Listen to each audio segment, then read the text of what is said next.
할렐루야. 주 안에서 사랑하는 성도님들, 오늘은 11월 5일 목요일이고요. 시편을 애쓰다 53일 차를 맞는 날입니다. 오늘은 시편 92편과 93편을 쓰시는 날이죠. 얼마 전에 어떤 성도님께서 저에게 목사님, 이제는 해설 영상 하시는 모습이 너무나 편하고 자연스러워 보입니다 라고 말씀을 하셨어요. 아마 초창기부터 이 영상을 쭉 봐오신 분들은 그 성도님의 말에 공감이 되실 겁니다. 사실 저도 스스로 그렇게 느끼니까요.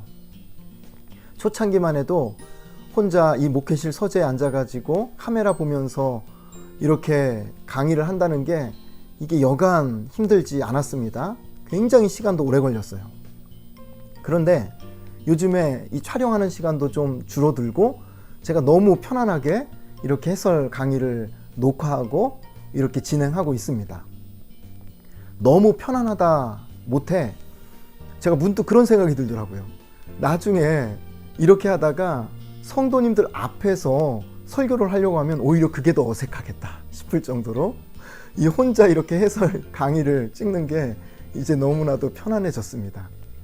그렇긴 하지만 그래도 코로나 기간에 이렇게 영상을 통해서나마 또 영적인 은혜를 나눌 수 있다는 것이 하나님 앞에 감사할 따름입니다. 오늘도 하나님께서 주신 이 귀한 시간들, 시편 해설 영상 보고 또 시편을 쓰시면서 오늘 내 생에 가장 행복한 날이다 이렇게 고백하고 선포하면서 오늘도 복된 하루 되시기를 주님의 이름으로 축복합니다. 자, 그러면 지금부터 시편 92편의 해설을 진행하도록 하겠습니다. 먼저 시편 92편의 부제를 보시면 저자는 없죠. 부제가 있는데 그냥 안식일의 찬송시라고 되어 있습니다. 지금까지 한 번도 보지 못했던 그런 스타일의 부제죠. 그래서 이 시편은 학자들이 이야기하기를 바벨론 포로에서 돌아와서 성전이 건축된 이후에 유대인들이 말 그대로 안식일 아침마다 제사 때 불렀던 그런 노래의 시편이라고 이야기를 합니다. 92편의 제목을 정해보자면 주의 인자와 성실을 찬양하는 시라고 할 수 있겠습니다. 주의 인자와 성실을 찬양하는 시. 단락을 나눠보자면 시편 92편도 단락을 조금 특이하게 나눌 수 있을 것 같은데요. 자, 먼저 화면 보시면 1절부터 3절까지 서론 찬양에 해당이 됩니다. 그리고 나서 네 단락으로 구분이 됩니다. A는 4절에서 5절 하나님이 행하신 일로 인한 기쁨을 찬양하는 내용이고요. B는 6절에서 9절까지 악을 행하는 자들의 어리석음과 멸망.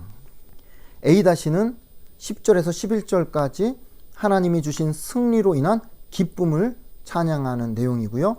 B-는 12절에서 15절 하나님을 의지하는 의인들의 안전과 번영을 노래하고 있습니다. 자, 그러면 첫 번째 우리 1절에서 3절까지 서론 찬양을 보시면 이 1절부터 3절이 특이하다라는 생각이 드실 거예요. 2절과 3절이 없어요. 2절과 3절에 뭐라고 적혀 있습니까? 1절에 포함, 1절에 포함 이렇게 되어 있죠.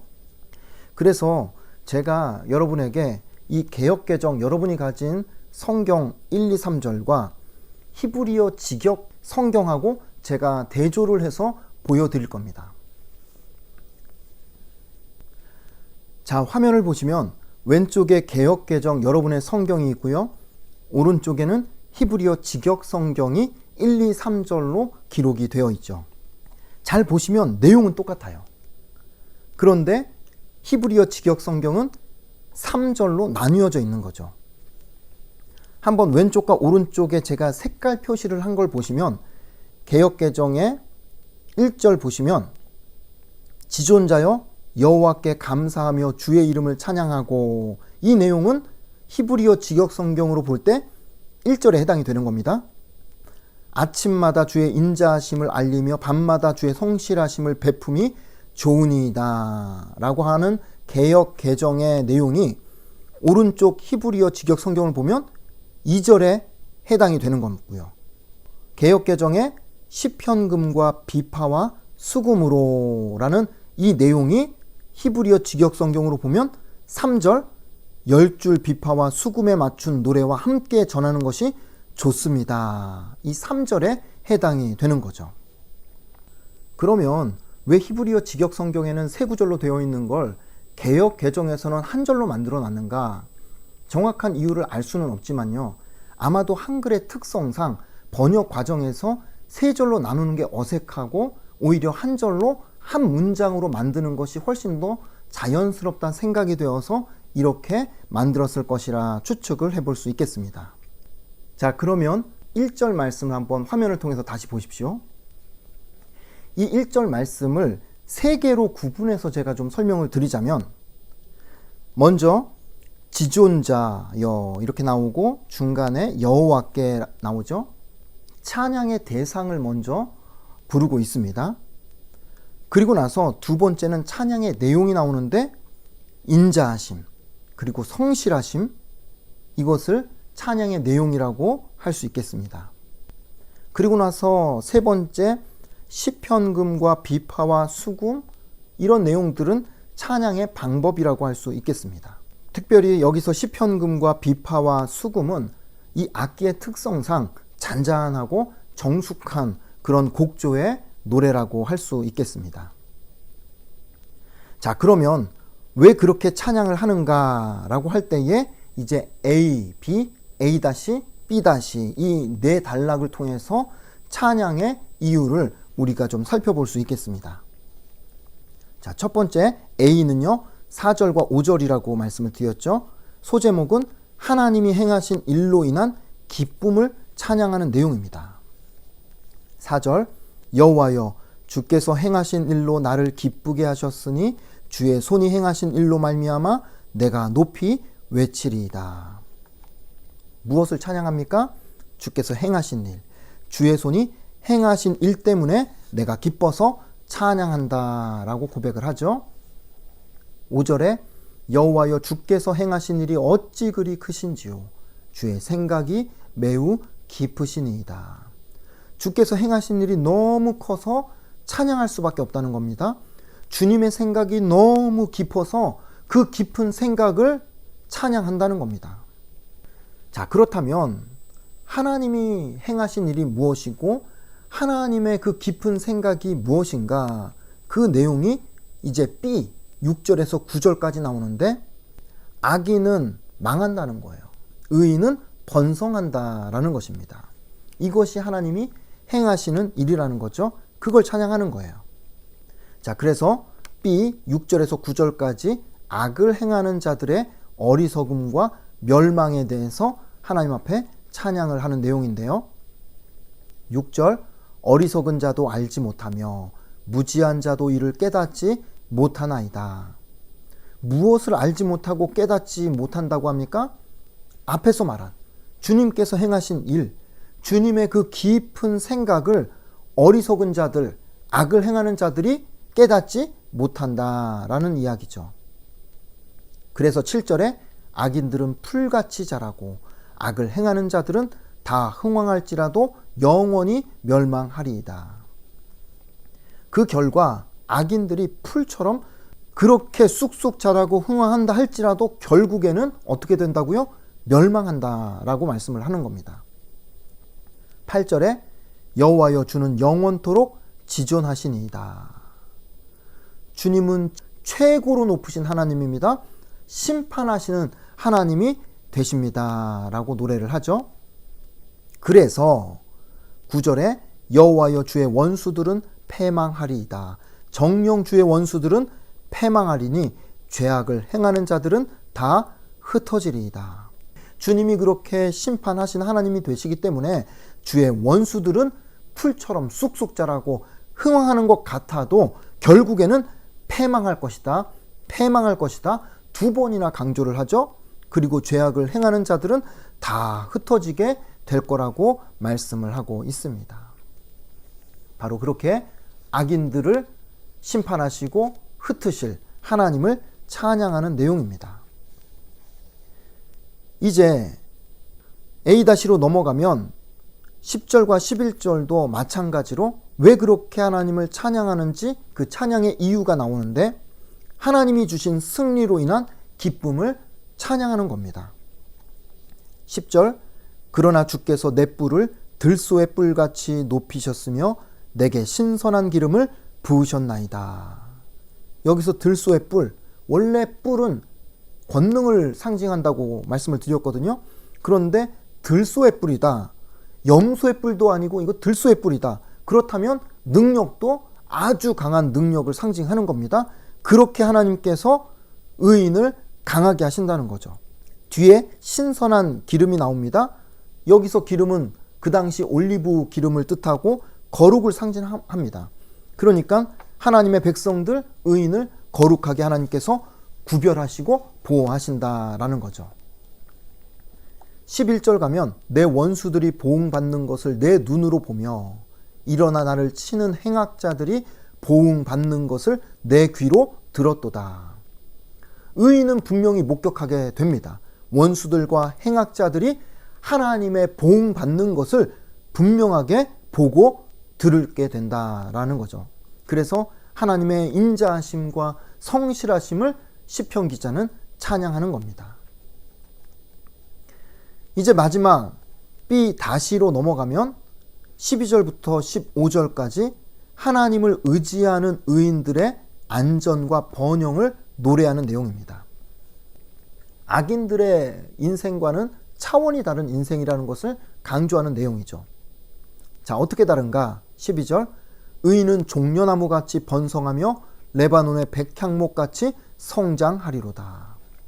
제가 너무나도 좋아하는 구절 중에 한 구절입니다. 두 나무가 나오죠. 종려나무와 백향목. 7절에 악인은 어떤 식물로 비유를 했습니까? 풀로 비유를 했어요. 풀은 쑥쑥 자라는 것 같은데 하루아침에 그냥 시들고 배임을 당하는 그런 보잘것없는 인생이라고 하나님께서 비유하셨다면, 하나님의 백성들, 의인의 인생은 하나님께서 종려나무와 백향목으로 그렇게 비유해서 축복하신다는 겁니다. 자, 종려나무가 어떤 나무인가? 자, 화면을 보시면 먼저 종려나무는 히브리어로 타마르르라는 단어입니다. 그 뜻이 무슨 뜻이냐면 똑바로 세우다. 그러니까 바른 신앙을 상징하는 단어가 종려나무입니다.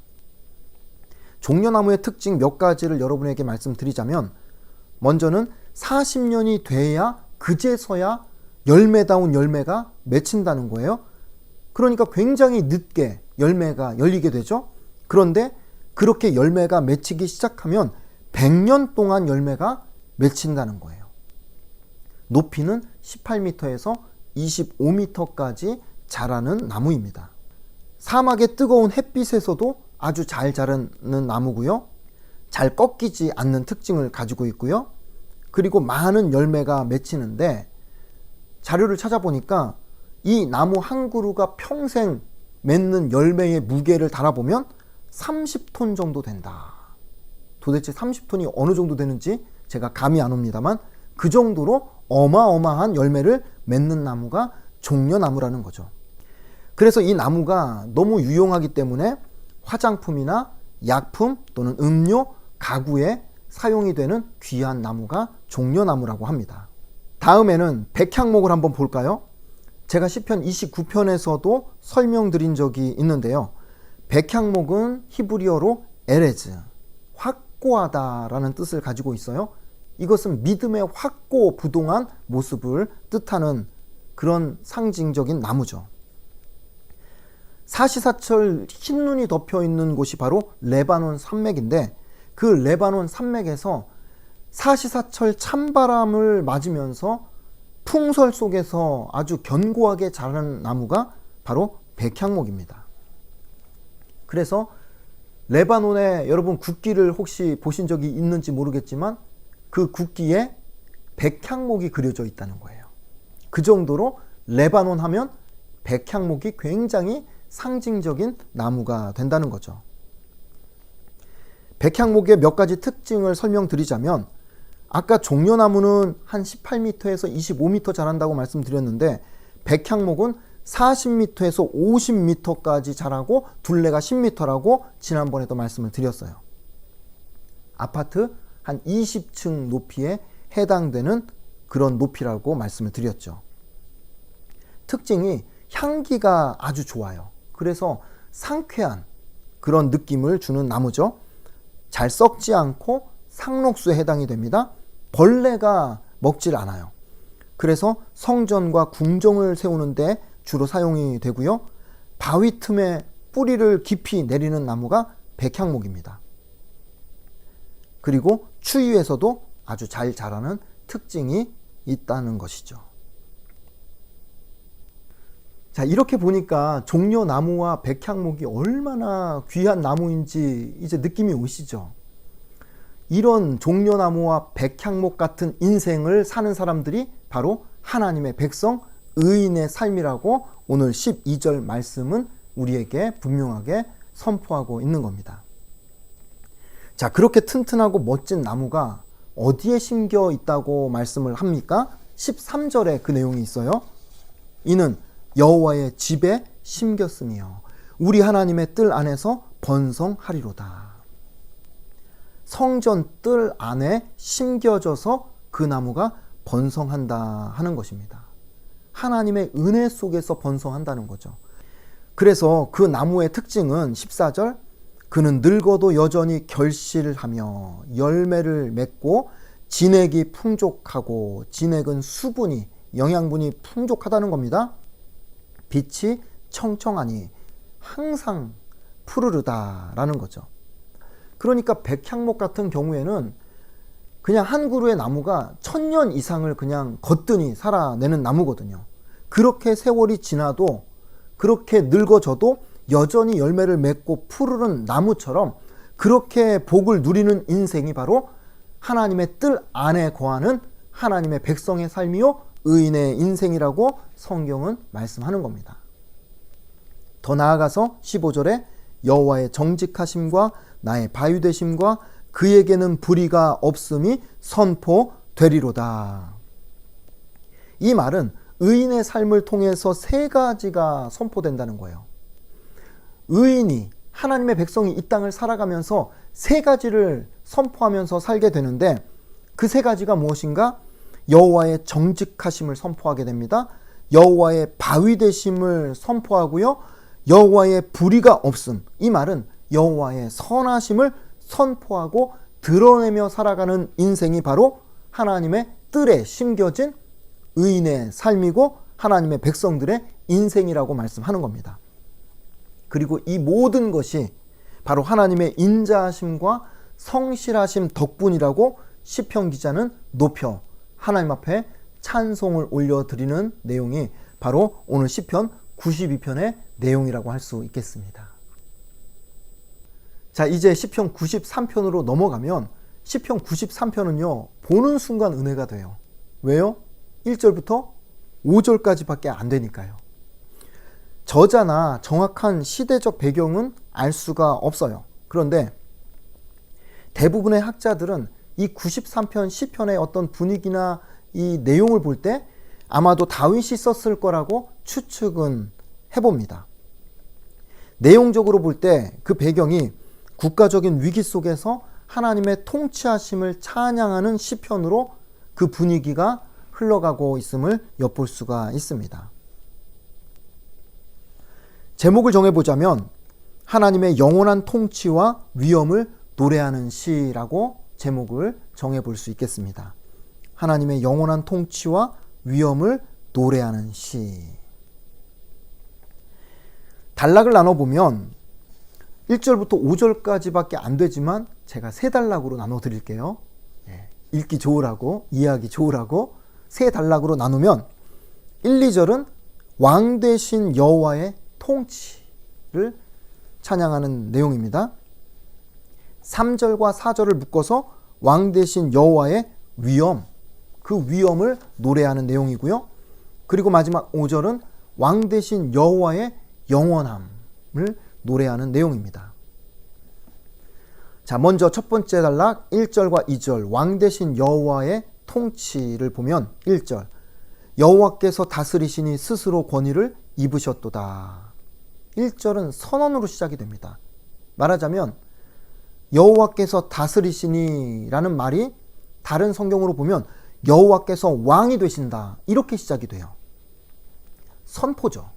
그런데 그 왕이 스스로 권위를 입으셨도다 라고 기록을 하죠. 이 말은 누가 하나님을 왕으로 세운 게 아니라 하나님은 스스로 왕으로 존재하시는 하나님이 되신다라는 것을 선포하는 내용입니다. 1절 이어서 보시면 여호와께서 능력의 옷을 입으시며 띠를 띠셨으므로 세계도 견고히 서서 흔들리지 아니하는도다. 하나님이 어떤 옷을 입었습니까? 능력의 옷을 입었다. 권능의 옷을 입으신 하나님. 그리고 허리띠를 매셨는데 권능의 허리띠를 띠신 하나님.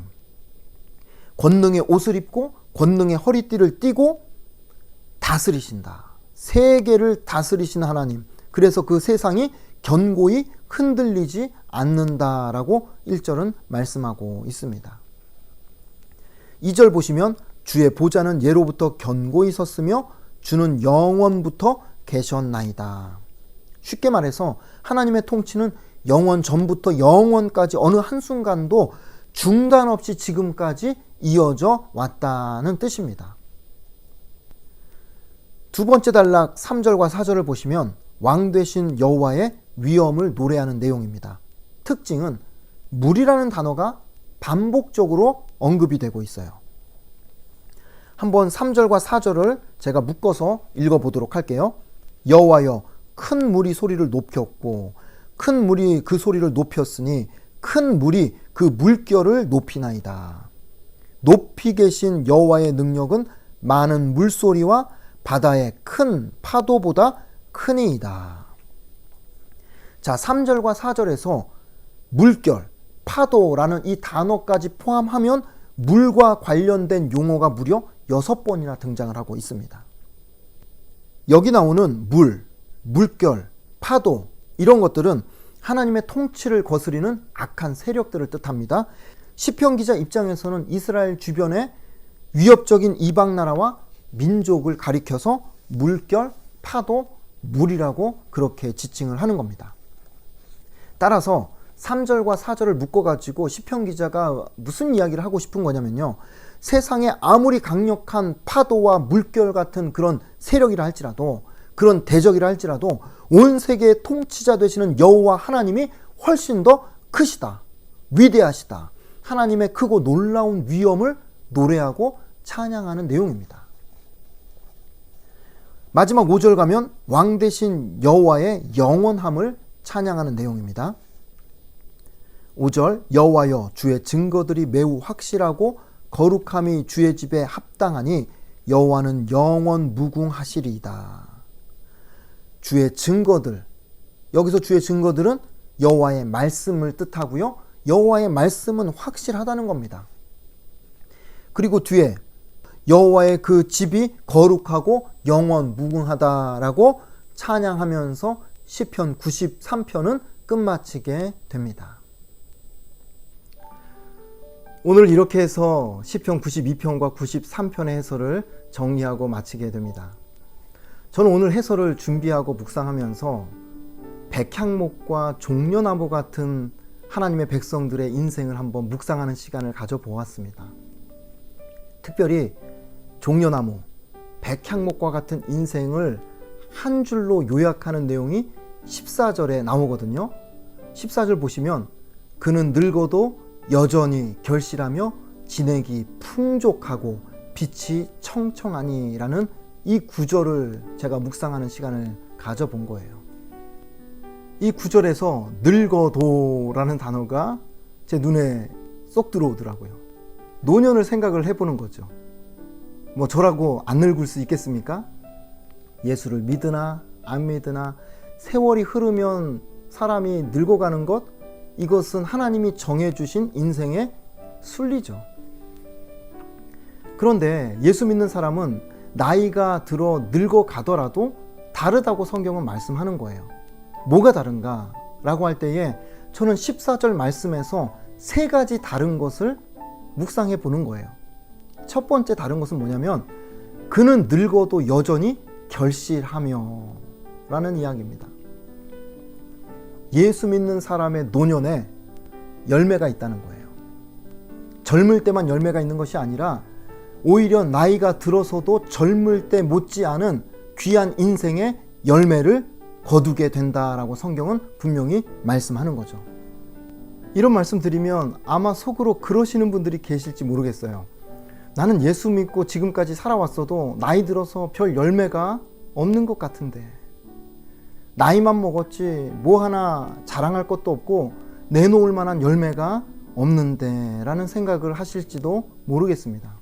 그런데 여러분, 그렇지 않습니다. 여러분이 하나님을 믿고 하나님 품 안에서 지금까지 80년, 90년을 살아오셨다면, 그래서 하나님을 나의 아버지로 모시고 예수 그리스도의 그 십자가 보혈로 말미암아 나의 모든 죄와 허물이 씻어진 것을 믿음으로 지금까지 신앙생활을 해오셨다면, 그래서 오늘이라도 주님께서 나를 부르시면 아멘, 할렐루야, 내가 천국문으로 들어갑니다 라는 이 구원의 확신이 있다고 한다면, 다른 건 몰라도 그 인생의 분명한 믿음의 열매, 구원의 열매를 여러분은 맺으신 겁니다. 여러분 믿으시길 축복합니다. 우리가 신앙생활 하면서 믿음의 열매, 구원의 열매보다 더 큰 열매, 더 귀한 열매가 어디 있겠어요. 여러분이 지금까지 신앙생활 하시면서 맺어온 그 믿음의 열매, 구원의 열매를 통해서 누군가 여러분 가족 중에 단 한 사람이라도 예수 믿고 구원받은 하나님의 자녀가 되었다고 한다면 그보다 더 귀한 열매가 어디 있겠냐 하는 것입니다. 더 나아가서 지금까지 여러분이 하나님의 교회를 위해서 섬겨 오신 걸 한번 생각을 해보세요. 큰 일이든 작은 일이든 여러분들이 교회 구석구석에 하나님의 일꾼으로, 사역자로 그렇게 섬겨 오신 덕분에 오늘 이 교회가 이렇게 든든히 세워진 거 아니겠습니까? 여러분이 남들 보지 않는 곳에서 하나님의 교회를 위해, 목회자들을 위해서 기도한 덕분에 오늘 저 같은 목사들이 이렇게 설교하고 그렇게 목양의 사역을 감당할 수 있는 것 아니겠습니까? 그러니 열매가 없기는 왜 없어요? 여러분이 지금까지 땀 흘려 기도하며 수고하고 헌신한 그 열매를 우리 모두가 지금 누리고 있다는 겁니다. 그러니 여러분 확신하십시오. 여러분의 인생 충분히 복되고 열매 넘치는 인생이라는 것을. 이제 두 번째로, 그는 늙어도 여전히 진액이 풍족하고 라는 말씀. 진액이 풍족하다라는 것은 나무로 치면 그 나무 안에 수분을 포함한 온갖 영양분이 넉넉하다라는 뜻이죠. 비유하자면 예수님 안에서 살아가는 사람은요, 외모는 늙어가는 것처럼 보여도요, 그 사람 안에 영적으로, 정서적으로 온갖 좋은 영양분이 가득하다는 겁니다. 말하자면 내적으로 충만한 인생을 살게 된다는 거죠. 평상시에는 그게 잘 티가 안 날지 모릅니다. 그러나 위기를 만났을 때, 어려운 상황을 만났을 때 티가 나요. 그 사람 안에 있는 정말 영적인 그 자양분이 말을 통해, 삶을 통해 그게 드러나게 돼 있습니다. 그게 열매가 되는 거예요. 그래서 말 한마디를 하더라도 덕이 되고 은혜가 되고 위로가 되는 그런 귀한 열매를 주렁주렁 맺게 된다는 것이죠. 그렇게 사니까 세 번째 뭐가 달라지는지 아십니까? 그는 늙어도 여전히 빛이 청청하니. 쉽게 말하면 여러분, 사람이 나이가 들어도 빛이 나는 사람, 그런 말 들어보셨죠? 연세 드신 권사님들 가운데 육신적으로는 분명히 제가 볼 때 연약하신데 그분의 표정에서, 말씀 한마디 한마디에서 빛이 나는 권사님들이 계세요. 특별히 우리 교회에 많습니다. 따뜻한 미소에서 그 빛이 청청함이 드러나고요, 깊은 성숙한 그 신앙의 연륜이 묻어나는 그 고백 속에서 빛이 청청하게 드러나더라는 겁니다. 진가를 발휘합니다. 그러니 뭐가 달라도 다를 수밖에 없다는 거죠. 누가 그런 인생을 산다고요? 하나님의 뜰 안에서 백향목과 같이, 종려나무와 같이 심겨진 그런 복된 인생을 살아가는 우리의 인생은, 그는 늙어도 여전히 결실하며, 그는 늙어도 여전히 진액이 풍족하고, 그는 늙어도 여전히 빛이 청청하니. 다른 인생을 살 수밖에 없다는 겁니다. 여러분, 우리가 이왕이면 이런 인생 살아야 되지 않겠습니까? 우리가 나이를 들더라도 이렇게 나이 들어야 되지 않겠는가 하는 것입니다.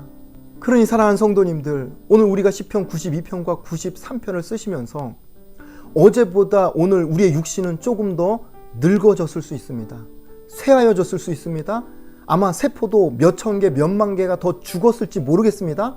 그런데 문제가 안 돼요. 왜요? 저와 여러분의 인생이 하나님의 뜰 안에 심겨진 백향목이고 종려나무라고 성경은 말씀하기 때문에 우리의 육신이 아무리 늙어가며 쇠하여진다 할지라도 여전히 결실이 있는 인생이요, 여전히 진액이 풍족한 인생이요, 여전히 빛이 청청한 인생을 우리가 살아간다는 것 여러분 믿으시기를 축복합니다. 오늘 하루 그 믿음 가운데 내 인생에 열매가 있다, 내 인생의 영적인 진액이 풍족하다, 그리고 나는 하나님 안에서 빛을 발하는 인생이다, 이 믿음 가운데 시편 쓰시고 은혜 누리시다가 내일 다시 말씀 앞에서 뵙도록 하겠습니다. 여러분 안녕히 계십시오.